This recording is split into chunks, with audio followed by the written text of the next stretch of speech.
Hello बच्चों, आइए इस प्रश्न को देखते हैं। नीचे दिए गए कथन प्रजनन के कुछ गुणों को वर्णित करते हैं। 1. युग्मकीय संलयन होता है। 2. आनुवांशिक पदार्थ का स्थानांतरण होता है। 3. अर्धसूत्रीय विभाजन होता है। 4. संतति कुछ कुछ अपने जनकों के समान होती है।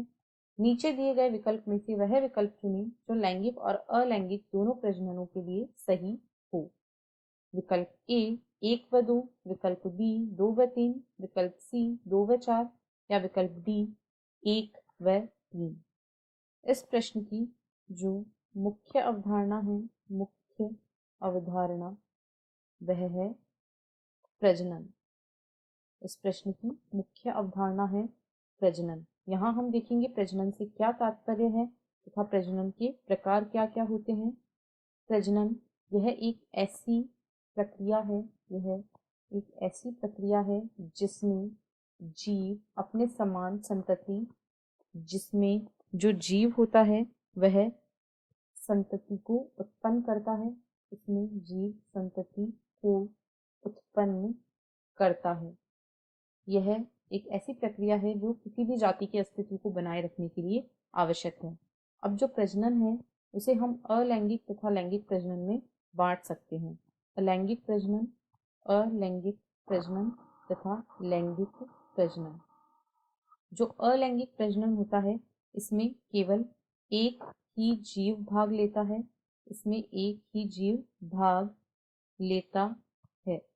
इसमें युग्मकों का निर्माण, युग्मकों का निर्माण व संलयन, युग्मकों का निर्माण व संलयन तथा अर्धसूत्री विभाजन तथा अर्धसूत्री विभाजन अनुपस्थित होते हैं। यहाँ पर यह कोई भी प्रक्रिया नहीं देखी जाती है।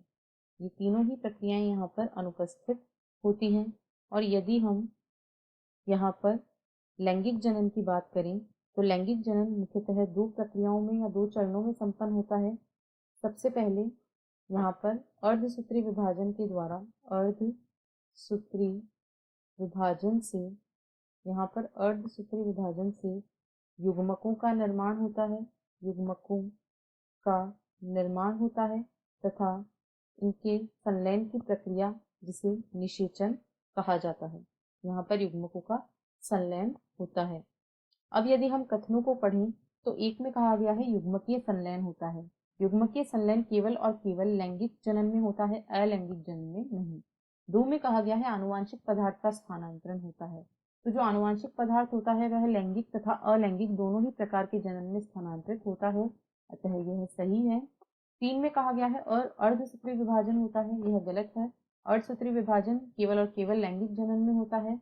4 में कहा गया है संतति कुछ कुछ अपने जनकों के समान होती है, तो यह भी सही है।